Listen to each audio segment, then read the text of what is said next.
Throughout my music career, I've actually had to learn all of these drumming mistakes on stage in real time. So I'm hoping to save you that pain. And yes, I will be including embarrassing stories from my real gigging life just to prove most all of these points. This first one is called rushing. Man, did I used to do this one all the time. This is where we are playing unintentionally and really not consistently ahead of the beat. This oftentimes causes the song to speed up. Now, there are some fantastic players who do something similar to this, but it's intentionally, and that is more playing on top of the beat. A good example of that would be Stuart Copeland of the Police. Playing on top of the beat really gave his drumming a different type of energy, but it was intentional and consistent throughout his playing. The music was built around what he was doing and his energy. We always want to think about what this sounds like to the listener, and to the listener, when you are rushing and playing ahead of the band, it sounds uncomfortable. Now, all right, I know that sounds bad. One of the main trouble areas you will see yourself rushing is whenever you go into drum fills in between sections of a song. Oftentimes, this is where I see students speeding things up. Embarrassing story time. I cannot tell you the number of rehearsals that were stopped, especially early on in my career, because of me. Because I would go into a drum fill and we would be 5, 6, 7 BPMs faster by the end of that drum fill. In addition to that, when I first moved to Nashville and started doing a lot of session work, it was painfully obvious that I was rushing in an inconsistent manner. Oftentimes we would go back for the listen through of what we had just recorded, and I could physically see it on the screen where my hits were inconsistently ahead of what else was going on in the music. It was one of those situations where I had to get my act together real quick or I was gonna lose the gig.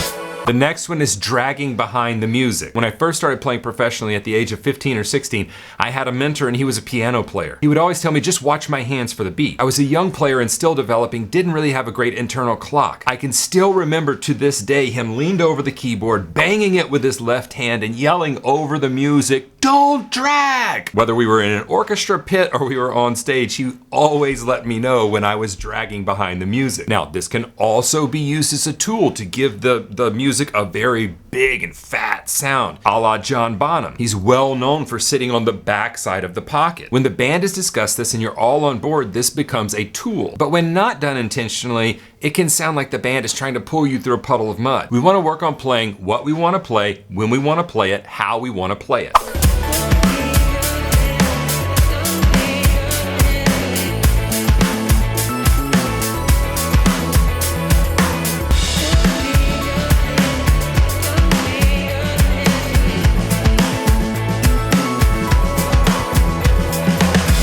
This next one is called chasing the beat or chasing the music. This was a big one for me. All right, another embarrassing story. When I was 19, this was my first full-time gig. I was playing on Bourbon Street at John Wayner's famous store. My drum teacher at the time, Jeff Mills, played opposite me in the night band. And each band had 7 to 9 people in it. And every night someone was turning around saying, "It's too fast, it's too slow." So what we did was Jeff and I started using a click. No one else in the band could hear it, only the drummer. This was supposed to keep the time consistent, keep the tempos consistent when we counted things off night after night. I had never played to a click live, so unbeknownst to the band, what was happening was I would count the song off, and for about 2 measures we would be at that tempo. Then I would start drifting.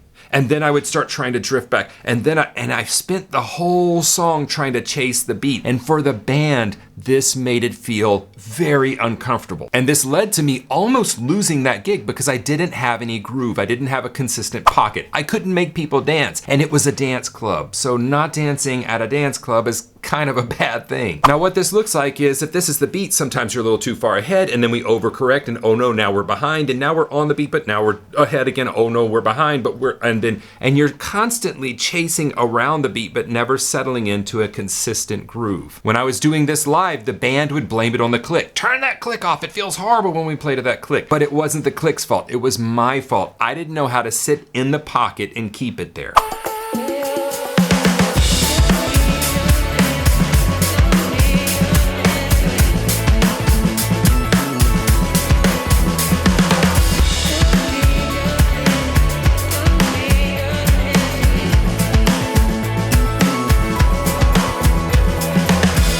always want to give you something in these videos besides just the teaching, so if you look down in the video description, you can find a couple of free things. There's creating a drum fill vocabulary, which is a free course you can go through, as well as 30 days to better doubles and 30 days to better singles. So grab any of those you want, all of those you want, and I hope they help you. This next one, you've heard me talk about it before. Work on your transitions. What are transitions in songs? Transitions are when we go from one section of music to another section of the music. So a verse to a chorus to a bridge, a chorus to a breakdown. Sometimes that involves going from one drum beat to another drum beat. Sometimes it involves going from one style to another style. Sometimes it involves a drum fill. These are all what I call transitional moments. So what happens is in our practice time, we work on beat 1, we work on beat 2, but we never work on gluing them together. So when we get in the music, we can play beat 1, we can play beat 2, but when we transition in between them, it takes 1, 2, 3, 4, 5 beats to settle into the new groove. Unfortunately, I had to learn this in one of the most embarrassing moments of my entire professional career. Again, back to that 3-year stint where I was playing on Bourbon Street, it was a huge learning time for me. I learned so much so quickly just from having to be on stage every night. The horn players came up to me after I'd been on the gig a couple weeks and they said, "Hey, can you play a samba?" I'm like, "No problem, I can play a samba." Okay, cool. Whenever we play the song by Carlos Santana, Smooth, on the solo section, we have this horn line, so we go into a samba. I'm gonna look back at you when it's time to do that. I got this, I'm gonna nail it. So we're cooking, we're coming out of that chorus, we're about to go into the solos. I'm like, here it comes, here it comes. The trumpet player looks back at me, I do a drum fill, I land into the samba, and man, I'm telling you, I was killing it. Unfortunately, I was actually killing the song. All of a sudden, the horn players were looking around at me. The guitar player was over my ride cymbal yelling at me. And I'm going, what is going on? These guys have screwed this song up. Finally, the guitar player kicks his amp and launches back into the chorus. We get back on track and I go, I don't know what happened. The song literally fell apart. When we went on a break, Bobbio, the sax player, had gone outside on Bourbon Street and was watching things go by, smoking a cigarette. And I came out and he said, "That was pretty bad." And I said, "Yeah, what happened there?" He took another drag of his cigarette. "You turned the beat around." And I was like, oh no, I dropped a beat. And when I dropped a beat and played a measure of 3/4 instead of a measure of 4/4, it put me coming in incorrectly. So instead of the samba going goom, ska-goom, it was back, goo-goo, back, goo-goo, back, goo-goo. No one knew where we were. This is what that would sound like.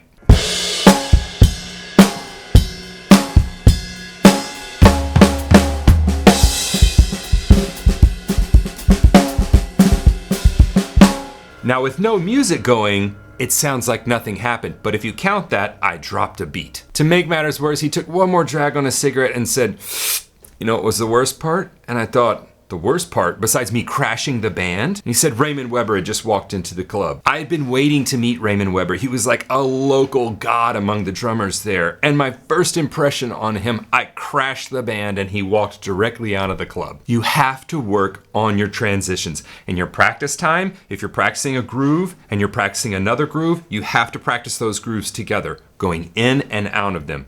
Don't just think you're gonna be able to nail it on the gig. There's gonna be a million other things that you're paying attention to in the song, and you're gonna screw up the transitions, just like I did. The next one is playing at one volume. This could be too loud or this could be too soft, but all the time you're playing at one volume and it never changes. You see, whenever I start talking like that, it's like, what's going on here? We don't talk like that. We don't need to play like that. We need to work on mixing our own sound. So we need to think, okay, what volume are we playing at on the verse? And then what volume does my hi-hat need to be at? What volume does my snare drum need to be at? We need to learn to internally mix our own sound so that we are aware of the overall volume of the piece, and we're also aware of the individual volume of the individual elements of the drum kit that we're playing. This is called articulation, and I talk about it all of the time with my students in my online drum school. It's one of what I call the Big Seven, which are 7 big picture principles that we can apply to any exercise. Technique, timing, groove, articulation, dynamics, melody, and flow. Those are the Big 7. When I was 16 and 17, because of the group of musicians that I'd fallen into and because they liked me for whatever reason, I started to get some opportunities that I shouldn't have been getting at that age. And so I was playing with the Mississippi Symphony Orchestra, Mobile Symphony Orchestra, that tri-state area there. I kind of became the go-to drum set player for a pops type of a gig in an orchestra. I got to work with a wonderful conductor, and he really helped to mentor me, and he really put the screws on me when it came to dynamics. Because when you have flutes, if I'm sitting in the middle of the orchestra and I'm overplaying, playing too loud, and you have flutes and violins, you can't hear them. Always. This was always what was happening. He was all loud, and he would have me play softer than I needed to, just so he knew I was under control. But the number of times in a rehearsal he would stop and say, you're playing too loud. I cannot hear this. I cannot hear this. It was countless. It really drove home the point. He was trying to mix the orchestra, and I was out of control.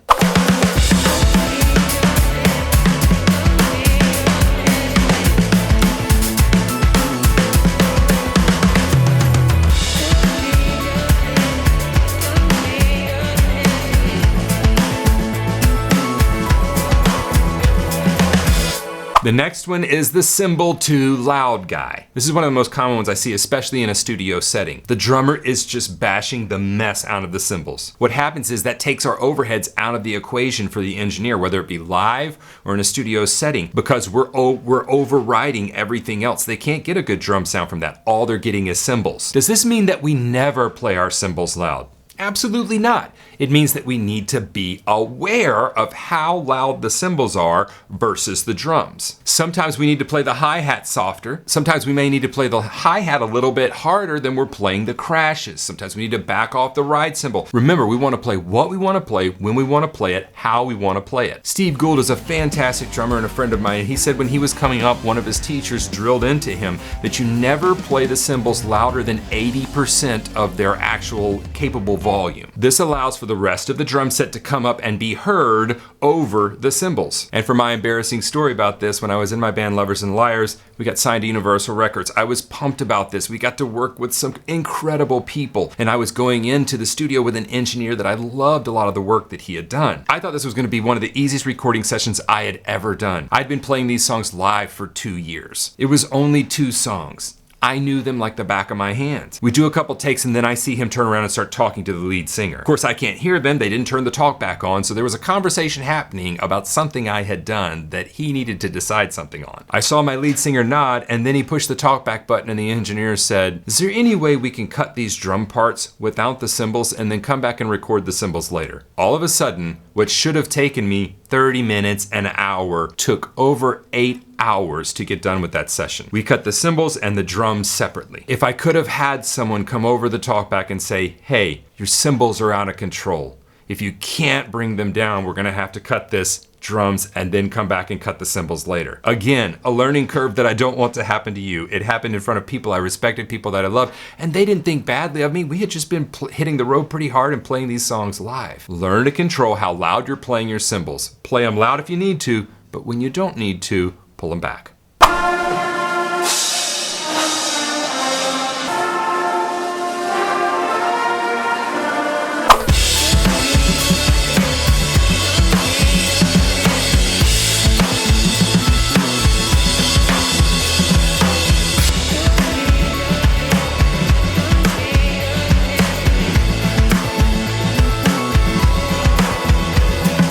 This next one I've talked to a lot of my students about, especially when they're transitioning from an intermediate to more of an advanced level as a player. That is playing with uncertainty. It's very hard to explain what this sounds like, but it sounds timid when you play. It sounds like you're not sure. It sounds like everything you play has a question mark on it. Maybe you don't know the music very well. Maybe you're uncertain about the players. Maybe you're not certain you can pull off this part. Maybe you're nervous. All of this translates to the sound and the energy of the song. And it gives the song a very uncertain feel, a very timid feel. When I go back and listen to old recordings of myself, I can hear the timidity in my playing. This was something I just had to deal with. I learned a whole set of music. I needed to get on a bus and go play an hour-and-a-half show without any rehearsals. The thing I kept telling myself was, you cannot play timid. When you count a song in, you're into the song. Play with authority. I remember one of the biggest compliments I ever got, we were in a very large theater and we were playing a showcase with 9 artists. We didn't get a rehearsal. We only got a sound check. So learn the music, show up, and then you got 2 songs. songs with each artist. I only knew the guitar player in the band, everybody else was new. So as we started sound checking, I thought this could go south real quick. So I just took control of the whole situation. And whenever we got done playing that first song, the keyboard player, I could hear him laughing, and he said, "I know who's driving this train." It was a huge compliment. I was able to overcome playing timid. We gotta play with authority. Mean what you play when you play it. Sure.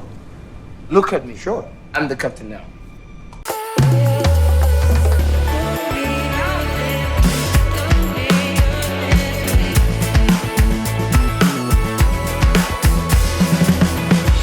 This next one the internet has kind of made famous, and it's overplaying. There's nothing wrong with playing a lot of notes. There's nothing wrong with playing all the notes, but it needs to come at the right time and in the right situation. We have to work on our situational awareness. Overplaying is really just playing too much stuff all the time and not tastefully. Again, playing busy parts is not wrong. Playing lots of notes is not wrong. It needs to be at the right time and sound musical though. Remember, the end goal is to elevate the music, not yourself. And for your embarrassing example from my life, go back to again when I was in New Orleans and I almost lost my gig. My drum teacher came to my apartment and he said, "You're about to lose this gig." And I said, "Why?" And he said, "Because you got no groove." There were several problems. One of them, I was chasing the beat. I just wasn't confident about where I was in the music. The other one was I was overplaying, and it was causing things to not sit in the pocket, and it was causing the listeners to not feel comfortable dancing. And it was a dance club. We were a dance band.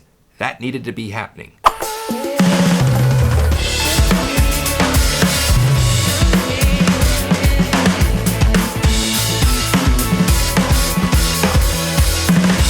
This next one is a close cousin to overplaying, and it's ignoring the song. You're ignoring the song whenever you go to do your drum fills. You're ignoring it whenever you're creating your drum beats. You're not paying attention to the vocals and giving them space. Overall, just ignoring what's happening in the song and the individual parts within the song. This was my kryptonite, especially early on. I was always trying to shove the new shiny drum part that I had learned into whatever we were playing. And it's so cringe to go back and listen to those recordings because I can hear myself just ignoring what's going on in the song. And I can remember a guitar player turning around really angry and saying, "Are you not hearing what's happening here? Like, there is a solo section happening, not for you. It's for someone else. Can you support what's happening in the song? Don't let that be you." I'm ignoring you because you make me sad.